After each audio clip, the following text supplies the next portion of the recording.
Author is funded by the Pacific Northwest Writers Association, supporting writers from pen to publication since 1955. To learn more about the PNWA and their yearly conference, please go to pnwa.org.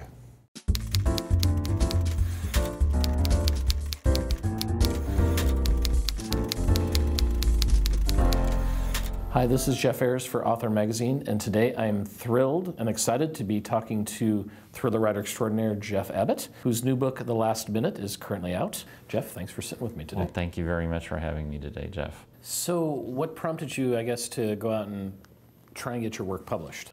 I had quit my job to write my first book because my stepfather said, I'll support you while you're writing. How long will it take you to get a book written? And not having a clue, I said 4 months. So he said, well, I'll pay your rent, your food for 4 months. Well, it took longer than 4 months, so I had to go back and get a job at the end of the 4 months, but it let me finish the book. And by then, the book was never going to be publishable. That book wasn't, but I knew I could write one. I knew what it took basically to finish a project. I think that's where a lot of people struggle. So the next book that I wrote was actually the first one that sold. And how did you get an agent? I did it in this very backward way that I don't know that I can recommend to anyone. I had not been able to get agents interested in my book.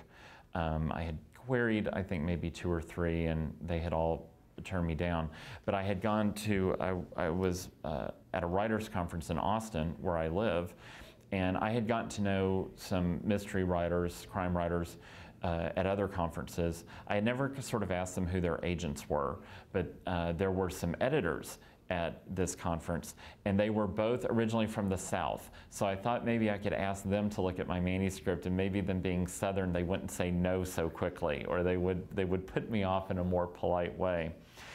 Because my first novel was a mystery set in small town Texas, East Texas. So I managed to have conversations with both of them in the course of the conference. One of them came to a panel that I was part of with readers and writers talking. The name of the panel, I'll never forget it, Hell's Bells, Southern Women Who Kill.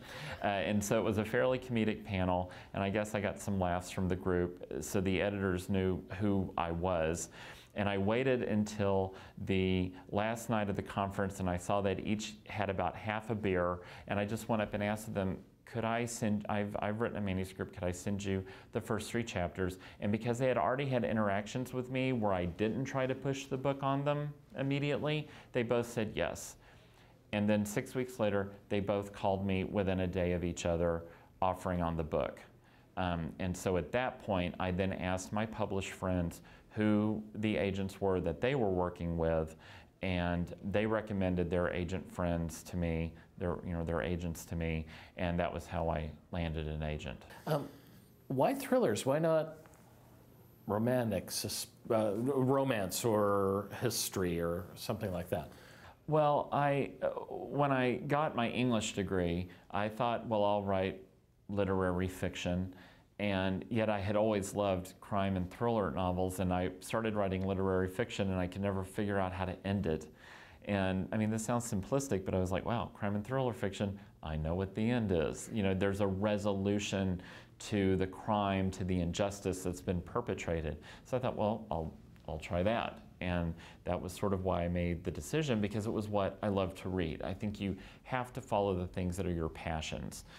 I do have a history degree. There's a part of me that's always wanted to write historical fiction, but the thriller is always sort of what captured my focus. And so, you know, when you're a kid and you read things like Eye of the Needle or The Talented Mr. Ripley, these are the books that, you know, grab you by the throat and you think, I want to do that. When you find the form that makes you think, I want to do that, then there's your ticket, I believe. One of the things I love about your work, especially now, the thriller elements and the action are just so intense. Could you talk a bit about writing action scenes and how you balance between the action and character? I do choreograph the action. It almost has to be like a dance. There's a rhythm to it, the way that there would be for a scene where a character is investigating something or interviewing something, or a romantic scene or a sex scene. You have to think about what is the rise and fall sort of the hero and the person that he's fighting. The other thing you have to think about in an action scene is the emotional context. In the last minute, Sam has been made an offer by the people who have his infant son, the bad guys who have his child, that he can have his child back, but he has to commit a nearly impossible assassination. So he is involved in an action sequence that almost spans the entire book, but it's all driven by an emotional engine, that he may lose his child. He may lose the one thing in this world that he's got, that from having lost nearly everything in adrenaline, which was the previous book, that context of what he has at stake. He has given up everything for the chance to get this child back. And if he does this, what kind of father is he going to be? I mean, our parents can all guilt us, but do you know what all I gave up and did for you? Well, this Samby, I killed a man for you. It'd be something wholly different. But that emotional engine has to drive the action. Otherwise, the action scenes are just smoke and mirrors. They're just CGI, and the reader's not invested in it. They have to care about what is going to happen to the people who are in the action sequence. I think that's the secret, and that's actually makes it the more bigger and interesting challenge. What's more important, plot or character? Well, gosh, that is a hard one. I think, is it a cop-out to say they're equally important? I mean, and you know what? I think that answer to that may change at certain points in the book. You can have the most fascinating characters, but if the plot never advances, then plot becomes important because the characters are in stasis.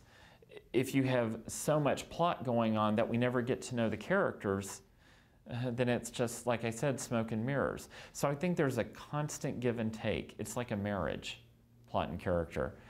There's a constant give and take where I think in some chapters, plot may be more important, in other chapters, character may trump. But that dance is probably the good thing that keeps the reader's attention engaged. Because we're getting to know people, we're getting to know them through action, but we're also seeing what the ramifications of the plot are as it unfolds. My last question for you is, what advice would you give to someone who'd like to become a published writer? The first advice I would give is read. Read widely.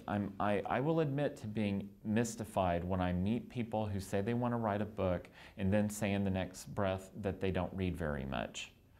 Stephen King is devoting 4 hours a day, according to an interview I saw, 4 hours a day of writing, 4 hours a day of reading. It's like saying, I'm a dancer who doesn't like music. It makes no sense. The second thing is, I think people really have to understand that writing is rewriting. I just described to you how carefully I plan, but then I go back and I still have to do a lot of rewriting. Even with a plan that I followed, rewriting will make everything tighter, stronger, more compelling. You'll be surprised when you're in the heat of composition, what you find that can be improved upon or can be cut. And I just think that is something that seems to have gotten a little lost when I hear people talking about their writing. They're worried much more about their branding, their marketing, just getting the book out there. You need to make sure that the book is the first impression. Not anything else that you do. It's your first real engagement with a reader, a real engagement with a reader. You have to respect that reader by giving them the absolute best that you can give them every time. So read widely so that you get that better appreciation for language and nuance and story structure, and then rewrite.